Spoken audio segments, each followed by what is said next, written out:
Marcos 6, versículo 14 hasta el 29. Sígame con su vista. Y dice así: el rey Herodes se enteró de esto, pues el nombre de Jesús se había hecho célebre y la gente decía: Juan el Bautista ha resucitado de entre los muertos, por eso es que estos poderes milagrosos actúan en él. Pero otros decían: es Elías. Y decían otros: es un profeta, como uno de los profetas antiguos. Al oír esto, Herodes decía: Juan, a quien yo decapité, ha resucitado. Porque Herodes mismo había enviado a prender a Juan y lo había encadenado en la cárcel por causa de Herodías, mujer de su hermano Felipe. Pues Herodes se había casado con ella. Y Juan le decía a Herodes: no te es lícito tener la mujer de tu hermano. Herodías le tenía rencor y deseaba matarlo, pero no podía, porque Herodes temía a Juan, sabiendo que era un hombre justo y santo, y lo mantenía protegido. Cuando le oía, se quedaba muy perplejo, pues le gustaba escucharlo. Llegó un día oportuno cuando Herodes, siendo su cumpleaños, ofreció un banquete a sus nobles y comandantes y a los príncipes de Galilea. Y cuando la hija de Herodías entró y danzó, agradó a Herodes y a los que se sentaban a la mesa con él. Y el rey dijo a la muchacha: pídeme lo que quieras y te lo daré. Y le juró: te daré lo que me pidas hasta la mitad de mi reino. Ella salió y dijo a su madre: ¿qué pediré? La cabeza de Juan el Bautista, le respondió ella. Enseguida ella se presentó apresuradamente ante el rey con su petición diciendo: quiero que me des ahora mismo la cabeza de Juan el Bautista en una bandeja. Aunque el rey se puso muy triste, sin embargo, a causa de sus juramentos y de los que se sentaban con él a la mesa, no quiso contradecirla. Al instante, el rey envió un verdugo y le ordenó que trajera la cabeza de Juan. Y él fue y lo decapitó en la cárcel, y trajo su cabeza en una bandeja y se la dio a la muchacha, y la muchacha se la dio a su madre. Cuando los discípulos de Juan oyeron esto, fueron y se llevaron el cuerpo y le dieron sepultura. Oremos, hermano. Señor, te damos gracias, Padre, porque tú eres bueno y porque para siempre es tu misericordia. Gracias porque el día de hoy nos permites estar aquí, Señor. Nos permites venir a alabar, glorificar tu santo nombre, Señor. Nos permites venir a honrarte y eso es lo que queremos, Señor, a través de este sermón, a través de tu palabra, Señor. Que lo que recibamos, Señor, y que lo que pongamos por obra a través de esta palabra, Señor, sea únicamente para gloria y honra tuya, Señor. En nombre de Cristo Jesús, yo me pongo en tus manos, Señor. Seas tú hablando a tu iglesia, seas tú hablando a tu pueblo, Señor, y que sea de gran edificación, Señor, para cada uno de nosotros, Padre. En nombre de Cristo Jesús te doy gracias en esta mañana. Amén. Muy bien, hermano. En la predicación pasada que veíamos de aquí mismo el Evangelio de Marcos, en el capítulo 6, versículos anteriores, vimos el ministerio, el llamado de nuestro Señor Jesucristo al ministerio de sus discípulos, de sus apóstoles. Amén.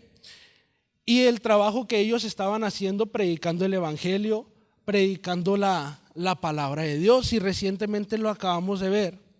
Y llama la atención que Marcos, enseguida de que se hace ese llamado de nuestro Señor Jesucristo para con los discípulos a predicar el Evangelio, él tiene un interés en demostrar, en hablar acerca de la muerte de Juan el Bautista, en medio del trabajo que estaban haciendo los discípulos. Y a Marcos le pareció importante anunciar la muerte de Juan el Bautista, hablar la muerte de Juan el Bautista. Marcos, en este relato, pues él tenía un interés teológico, hermano. Él quería anunciar probablemente el destino final que tendrán muchos cristianos por causa de Cristo. habíamos visto todos los milagros de nuestro Señor Jesucristo, cómo Él predicaba la palabra, cómo Él ha echado fuera demonios, ¿verdad? Cómo ha resucitado incluso a muertos. Y vemos que los discípulos empiezan también a predicar, empiezan a enseñar, pero entre tanto eso a Marcos le pareció interesante no dejar atrás algo que muy probablemente suceda en muchos cristianos, y nosotros lo podemos ver tal vez no día con día, pero si nos metemos a investigar, muchos cristianos son asesinados por causa del evangelio de Cristo. Y era lo que Marcos quería dejar en claro también, hermano, ese final que pueden padecer muchos. Como le decía, todos nosotros hemos escuchado de asesinatos de cristianos, de cristianos decapitados por el Islam. Hemos visto ahí en China la persecución, ¿verdad? En Corea del Norte no se permite tener ni siquiera una Biblia. Lugares donde es causa de muerte tener una Biblia. Amén. Llegar a esos lugares y así como nosotros llegamos aquí, nos reunimos con la palabra de Dios, y en esos lugares pues te matan, hermano. Son asesinados por causa de la palabra de Dios. Muchos misioneros han sido asesinados por causa del evangelio de Cristo, de llevar la palabra de Dios, hermano. Del otro lado del mundo, gracias a Dios por su gracia, a nosotros no hemos llegado a esos extremos. No hemos llegado a tal persecución, hermano. Pero aquí es donde yo quiero iniciar con este sermón. El título del sermón se llama La bendita palabra te llevará hacia Él. Y en este primer punto, hermano, yo le quise poner: no te escapas de la persecución. Hermano, aunque nosotros no estamos padeciendo como están padeciendo muchos cristianos al otro lado del mundo, la persecución, esa misma llega a nosotros de una manera sutil. ¿Sí? Veíamos, hace 3 domingos escuchábamos la predicación del pastor, la cual se titula Conscientes de este mundo hostil. ¿Se acuerdan, hermano, de esa predicación? Hermano, de alguna u otra manera nosotros estamos sufriendo consecuencias por predicar el evangelio de Cristo.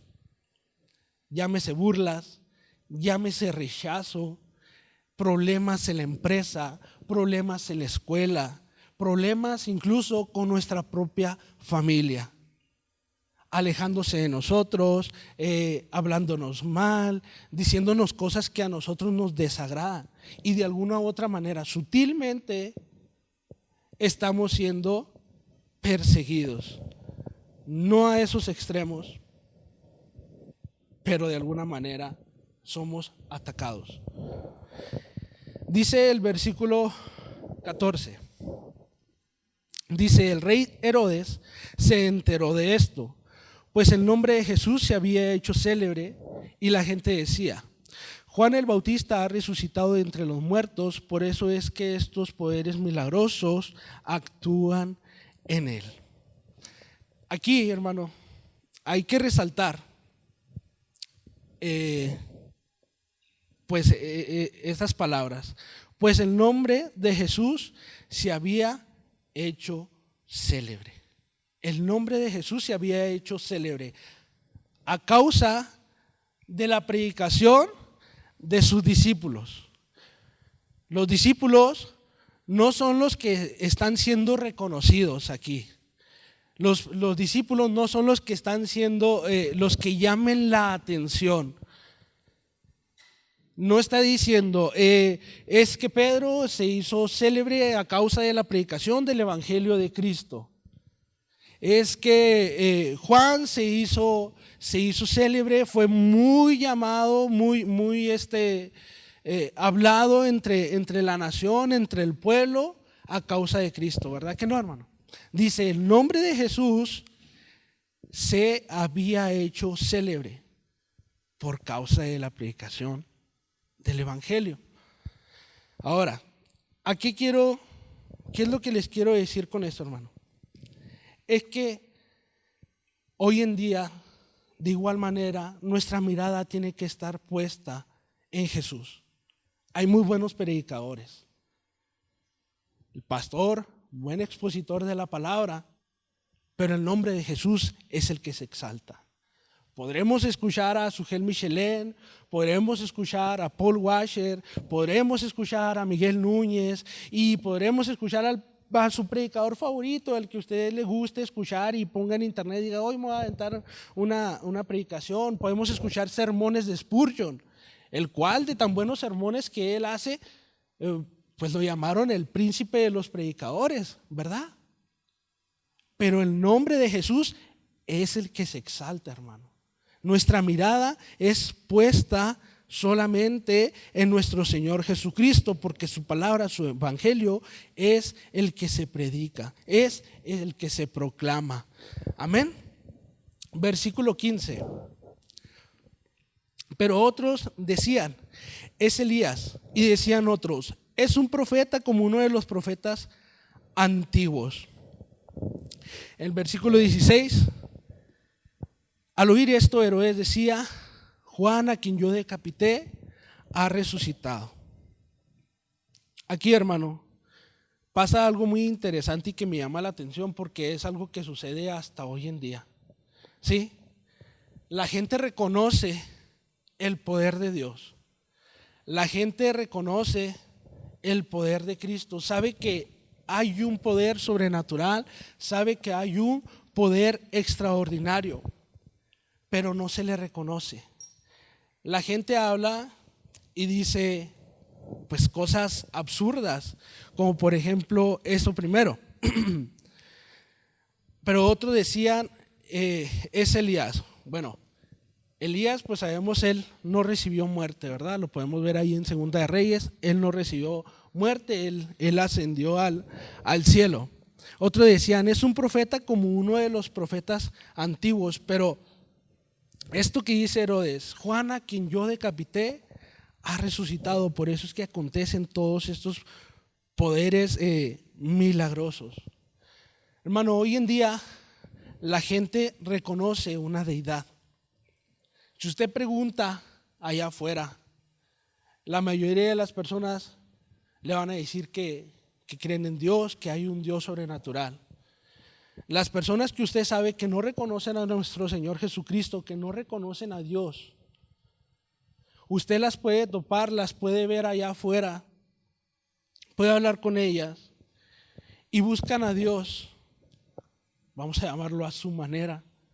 ¿Cuándo es que todas las personas allá afuera o familiares que usted conoce que no reconocen al Señor como Salvador? ¿Cuántas personas que usted haya conversado con ellas? ¿De qué manera quieren entrar en contacto con Dios? Cuando padecen necesidad, ¿verdad que sí? Cuando hay una enfermedad, cuando hay problemas, cuando hay consecuencias a causa de su pecado y quieren buscar de alguna manera a Dios. ¿Sí? Quieren buscar. Y ese ha sido el gran problema hasta ahorita, hermano. Reconocen que hay alguien que tiene un poder sobrenatural para resolver todo, ¿sí? Pero no le quiere reconocer como su Señor y como su Salvador, hermano. Vamos a leer ahí el versículo 17. Dice, porque Herodes mismo había enviado a prender a Juan y lo había encadenado en la cárcel por causa de Herodías, mujer de su hermano Felipe, pues Herodes se había casado con ella.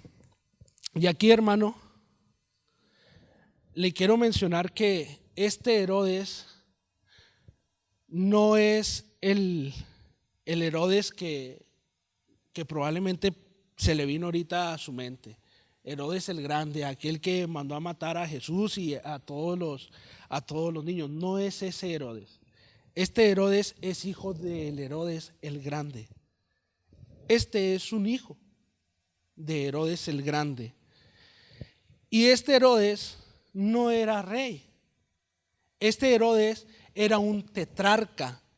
Era como un gobernante de una de las regiones de Israel. Herodes tenía 4 hijos y eran tetrarcas, cada uno dividido en una sección del pueblo, de la nación.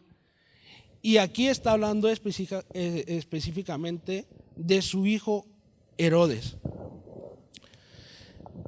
Herodes Antipas. Él era tetrarca, era un gobernante, ¿sí?, de esta nación. Y dice aquí el versículo 17, lo voy a leer otra vez. Herodes mismo había enviado a prender a Juan y lo había encadenado en la cárcel por causa de Herodías, mujer de su hermano Felipe, pues Herodes se había casado con ella. Aquí Herodes Antipas había cometido pues un pecado bien grande. O sea, perverso Herodes Antipas, casándose con la esposa de su hermano, tomando como mujer a la esposa de su hermano, que a la vez era su sobrina. Felipe, Herodes, siendo hermanos, Herodías, nieta de Herodes el Grande, sobrina de ellos dos, tomando la mujer de su hermano, a su misma sobrina, como esposa. Toda una perversión, hermano. Y además de eso, Herodes Antipas no se había divorciado, él ya estaba casado, lo vemos más adelante en el libro de los Hechos, ¿sí? Y estaba cometiendo adulterio, pues en ambos sentidos. Estaba cometiendo adulterio porque él ya estaba casado, y en segunda porque estaba tomando la mujer de su hermano. Algo que vemos en la ley, allí en Levítico 20, versículo 21, dice que no tomarás a la mujer de tu hermano, ni descubrirás su desnudez, porque entonces descubrirás la desnudez de tu hermano. Amén. Estaba cometiendo un acto perverso, pero lo más tremendo, hermano, es Herodías, una mujer perversa, una mujer ambiciosa, que por gozar de poder, gozar de lo que le placiera en este gobierno de Herodes, qué atrocidades estaba cometiendo ella, hermano. Versículo 18. Y Juan le decía a Herodes: no te es lícito tener la mujer de tu hermano.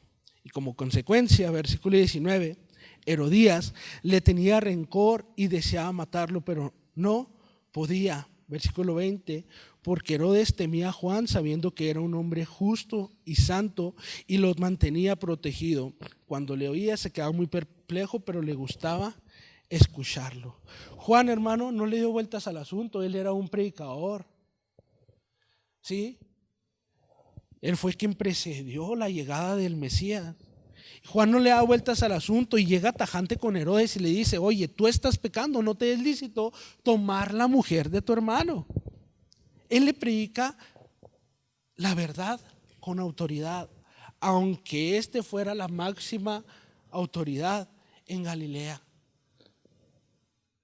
Es como basándonos, ¿verdad? Así como aquí en la palabra, que el gobernante, quien sea aquí, al presidente de la república, un cristiano: no, tú estás haciendo esto y esto, y sin importarle que sea quien sea. Él llegó y lo hizo así, de esa manera. Desde luego Herodes dice, él se quedaba perplejo y le gustaba escucharlo porque él reconocía que era un hombre justo y santo. Pero la mujer perversa, Herodías, tuvo rencor. Ella se enojó tanto con él que su deseo era matarlo, aunque todavía pues no podía. El versículo 19 y 20, hermano.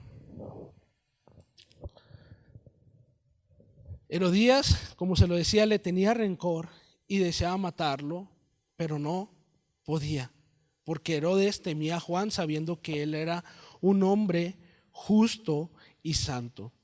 Y a esta altura del pasaje, hermano, a Juan no le importaba padecer ninguna consecuencia para su vida por causa del evangelio, porque él era un hombre justo y santo delante de Dios. Él proclamaba su nombre. A Juan no le interesó cualquier consecuencia que le trajera el llegar y exhortar al rey, el decirle la verdad. Juan se aferró a Dios. Juan se aferró al Mesías, hermano. Eso mismo es lo que Dios espera de nosotros. Eso mismo es lo que nuestro Señor Jesucristo nos ha llamado a hacer a nosotros, hermano. ¿Qué dice nuestro Señor Jesucristo? Toma tu cruz cada día y sígueme. Recuerda ahí en Mateo 16, donde Jesús anuncia su muerte y su resurrección. En esa escena con Pedro, cuando Pedro, después de que Jesús anuncia su muerte y su resurrección, Pedro le dice: Señor, líbrate a ti mismo de eso. No permitas que eso suceda. ¿Qué fue lo que Jesús hizo, hermano? Dijo: apártate de mí, Satanás. No te pongas delante de mí. No interrumpas lo que Dios ha dicho.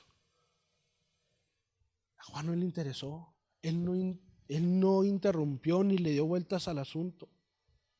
Él dijo: yo voy directo a decirte lo que Dios ha dicho y que lo estás haciendo mal y que te tienes que arrepentir.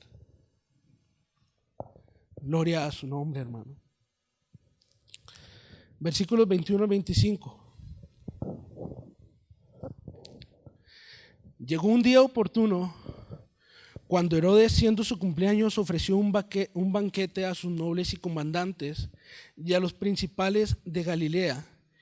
Y cuando la hija de Herodías entró y danzó, agradó a Herodes y a los que se sentaban a la mesa con él. Y el rey dijo a la muchacha: pídeme lo que quieras y te lo daré. Aquí en este relato, hermano, en este punto, Herodes invitó pues de todos los niveles, de todos los gobernantes allí a esa fiesta, allí a ese banquete. Hubo vamos a llamarlo, yo voy a decir como referencia estos tres niveles aquí en México. Tenemos al presidente de la República, al gobernador del estado y tenemos al presidente municipal, ¿verdad? Y ya otros puestos, pero los más que conocemos son esos. Hay de cuenta que ese tipo de gente estaba ahí reunido con Herodes.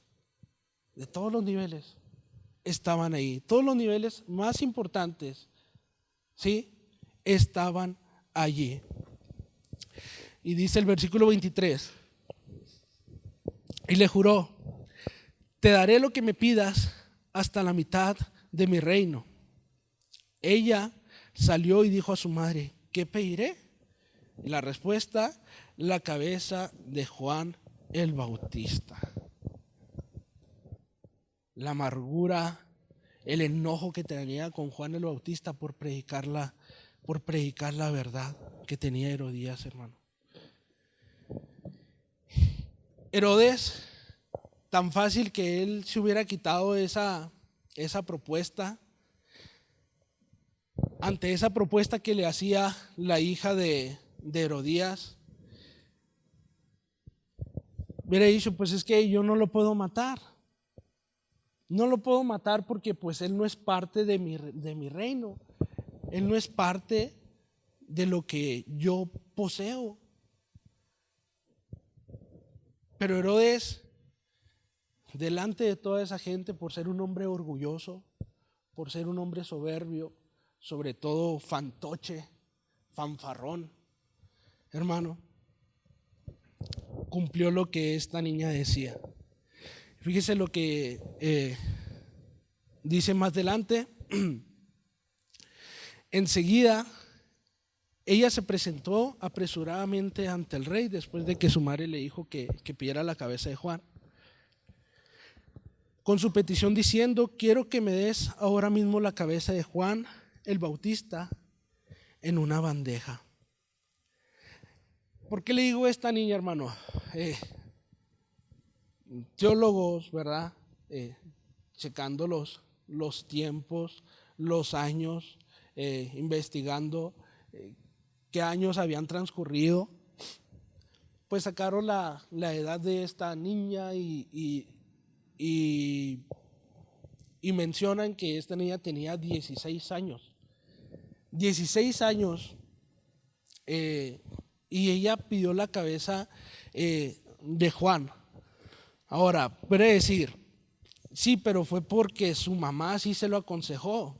Pero llama la atención el versículo 25, en cuanto dice: enseguida ella se presentó apresuradamente. Rápidamente hizo caso a su madre, Herodías. Su corazón está tan dañado, su corazón está tan contaminado, su educación ha sido tan perversa que ella ni siquiera lo dudó. Ella apresuradamente fue a pedir la cabeza de Juan el Bautista. Y no solamente pidió la cabeza de Juan el Bautista, sino la pidió en una bandeja. Qué horror, hermano, ¿verdad? Cuando que tú te llegaras a encontrar a una cabeza ahí por la calle. Qué horror, ¿no? Yo creo que nadie se alegraría en la calle de toparse con una cabeza siquiera ahí tirada. Te asustarías de lo peor. Hermano, en el trabajo se han encontrado restos en las alcantarillas de personas y es bien difícil ver un hueso de un humano. Es bien difícil verlo. Bueno, a lo menos en mi experiencia, no sé usted, pero a lo menos el verlo es impactante. Siquiera cuando te abres, te rajas, te llegas a ver el hueso o la carne abierta, es algo bien terrible, hermano. Yo creo que tienes que tener sangre fría o una preparación para atender todo eso, como los doctores, en el caso de los doctores, enfermeros que probablemente están impuestos a cosas de emergencias, pero hacerlo con esa maldad. Véalo desde ese punto, desde la maldad, hermano. Qué terrible de que una niña de escasos 16 años pida eso, que no pensara, siquiera le respondiera a su mamá: oye, pero ¿cómo vas a pedir eso? ¿Cómo que vas a pedir que asesinen a un hombre? No, hermano. Su educación ha sido tan perversa, ha crecido en medio de la perversidad, hermano, que ni siquiera lo pensó dos veces. Enseguida y apresuradamente fue con Herodes y le dijo: quiero la cabeza de Juan el Bautista en una charola de plata. Hermano, los hijos son lo que nosotros somos. Nuestros hijos son nuestro reflejo. Ellos quieren ser y hacer todo lo que nosotros hagamos, hermano. Todo lo que nosotros hagamos, ellos lo quieren hacer. Ellos quieren aprender más de las cosas que tú haces. Si ellos te miran haciendo cualquier cosa, cualquier trabajo. Un ejemplo, mi amigo Abraham, el miércoles que salimos, vimos que estábamos cambiando ahí la llanta ponchada del carro del pastor, y ahí estábamos, y él metido, hermano. Él metido, no, yo te ayudo, hermano, y a darle el gato, a levantar el carro, a quitar la llanta, a aflojar los birlos, volverlos a poner. Los niños quieren aprender. Ellos van a aprender, son unas esponjas. Nuestros hijos son unas esponjas que ellos quieren hacer, recibir todo lo que tú hagas y no les va a parecer mal porque eres papá, porque eres mamá. Para ellos todo lo que tú hagas está bien.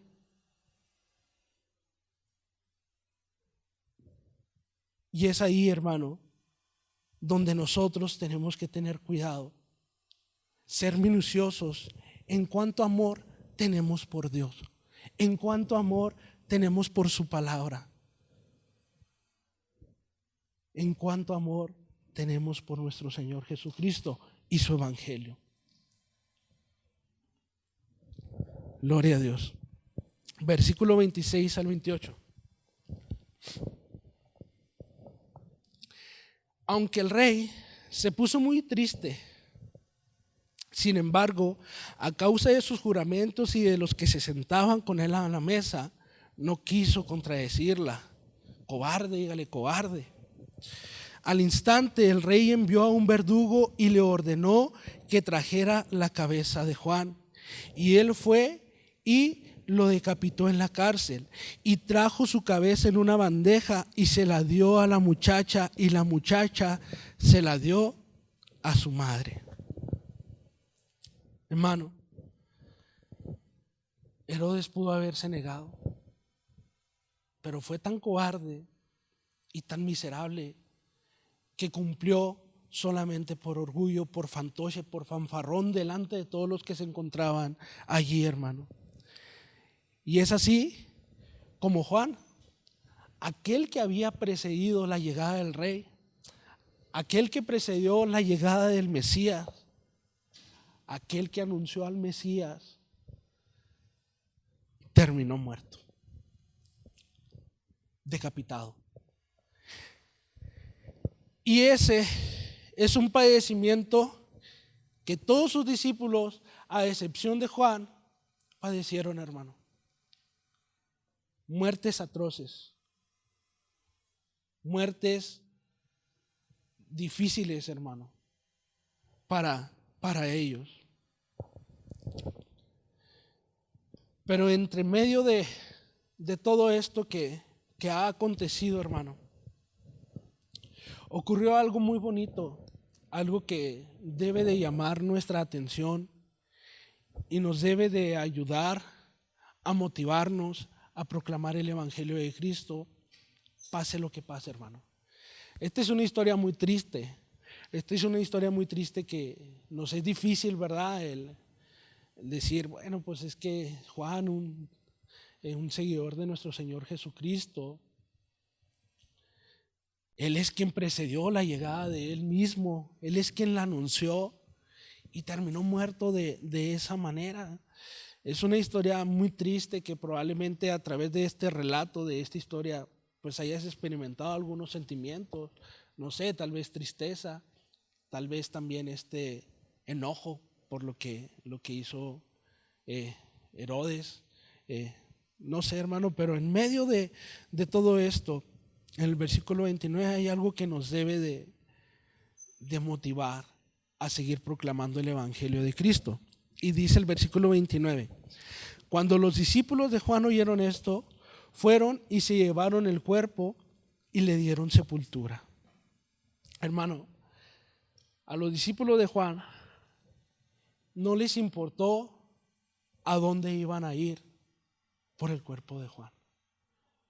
Ellos se metieron en la boca del lobo sin importarles nada, porque ellos habían conocido que Juan el Bautista era un hijo de Dios, que Juan el Bautista era un seguidor de la verdad y proclamador de la misma, y ellos habían conocido al Señor por medio de su predicación, por medio del evangelio de Cristo. No les importó quedar al descubierto de toda esa jauría de lobos, hermano. Ellos sabían a quién servían.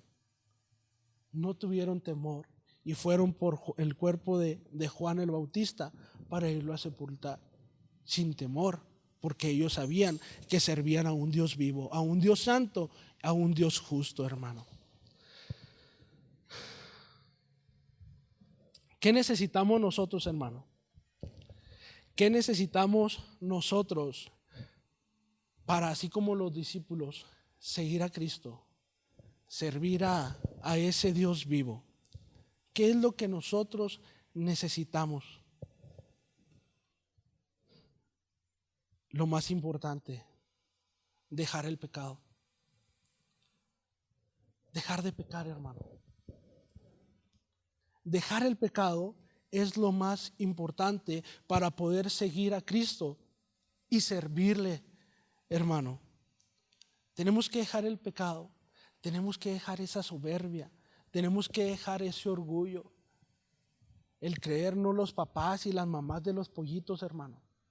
No, no somos nadie, no somos nadie, hermano. Esa era la palabra, ¿verdad? Y dice Pablo, somos trapos de inmundicia, ¿verdad? Somos como trapos de inmundicia. Pero te hago esta pregunta: cuando alguien te trata como un trapo de inmundicia, ¿cómo reaccionas? Es difícil, ¿verdad, hermano? Te vuelves el maestro limpio y le das sus cachetadones. Hermano, tenemos que dejar el pecado, y dice Santiago, vamos ahí a Santiago rápidamente. Santiago, capítulo 1, versículo 13 al 18. Dice así: que nadie diga cuando es tentado, soy tentado por Dios, porque Dios no puede ser tentado por el mal, y Él mismo no tienta a nadie, sino que cada uno es tentado cuando es llevado y seducido por su propia pasión. Después, cuando la pasión ha concebido, da a luz el pecado, y cuando el pecado es consumado, engendra la muerte. Amados hermanos míos, no se engañen. Toda buena dádiva y todo don perfecto viene de lo alto, desciende del Padre de las luces, con el cual no hay cambio ni sombra de variación. En el ejercicio de su voluntad, Él nos hizo nacer por la palabra de verdad, para que fuéramos las primicias de sus criaturas. Pero fíjate lo que dice el 15, y lo quiero resaltar. Después, cuando la pasión ha concebido, da a luz el pecado, y cuando el pecado es consumado, engendra la muerte. Gloria a Dios. Se tiene que dejar de pecar, por muy sutil que sea el pecado, hermano. Por muy que lo veas insignificante el pecado, se tiene que dejar de pecar, hermano. ¿Cómo pecamos? ¿Cómo deshonramos a Dios? Tal vez tú dijeras, pues no estoy haciendo nada malo, porque todo lo que me dice la palabra de Dios que no haga, lo que no tengo que hacer, pues no lo estoy haciendo, yo estoy obedeciendo. Sí, pero estás obedeciendo lo que Él te dice que hagas.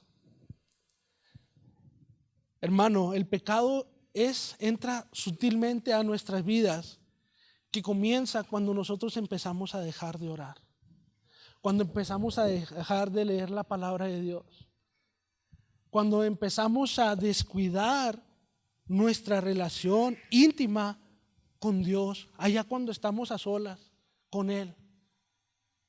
Hermano, el pecado entra sutilmente en nuestras vidas y no nos damos cuenta.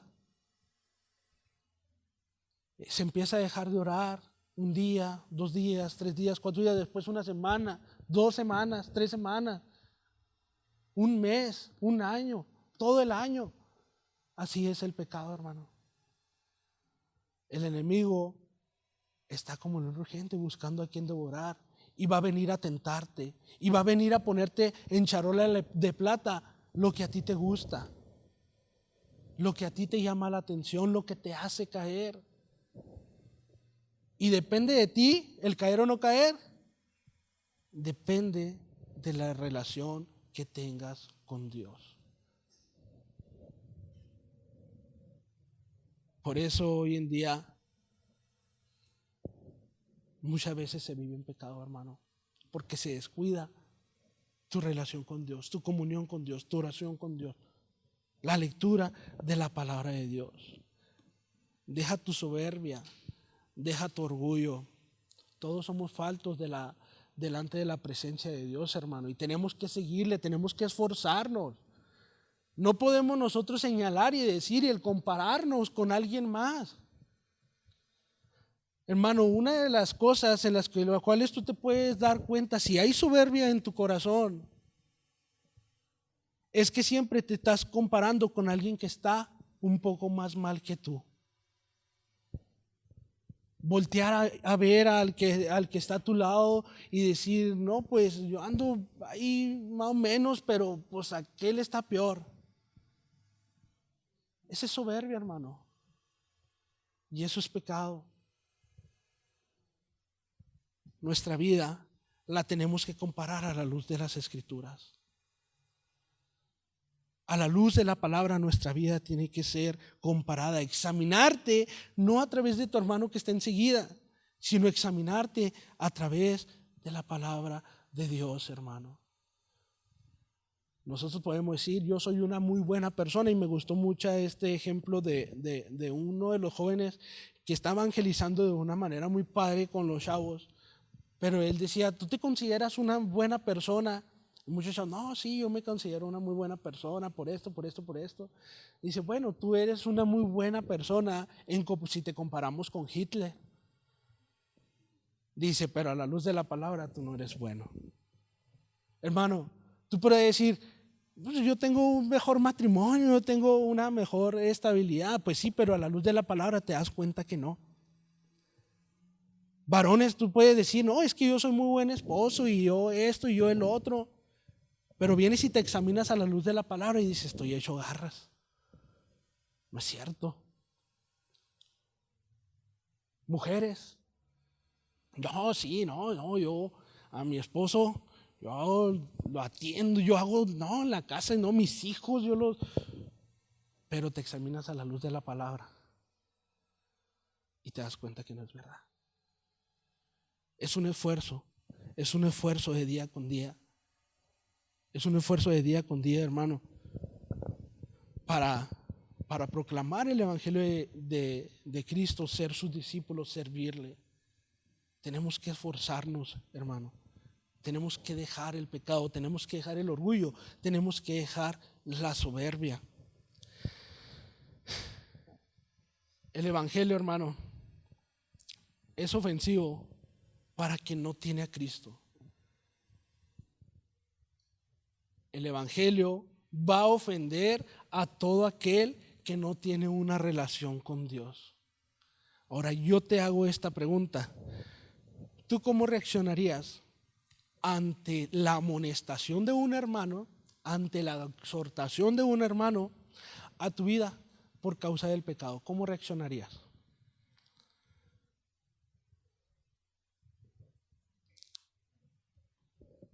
Gloria a Dios. ¿Qué final es el que deseamos tener, hermano? ¿Qué final deseas tú tener?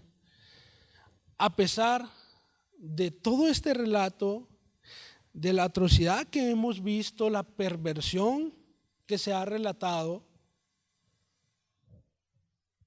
Juan tuvo un final muy feliz. El final no fue cuando le cortaron la cabeza, hermano. El final no fue su muerte ahí decapitado. Su final fue la vida eterna.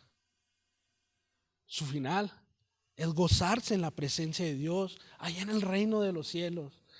Él ahorita se está gozando, hermano. A diferencia de Herodes y Herodías, que perdieron su alma. Tuvieron la oportunidad de arrepentirse porque había un hombre bueno, un hombre justo, un hombre de Dios, un varón de Dios que les predicó.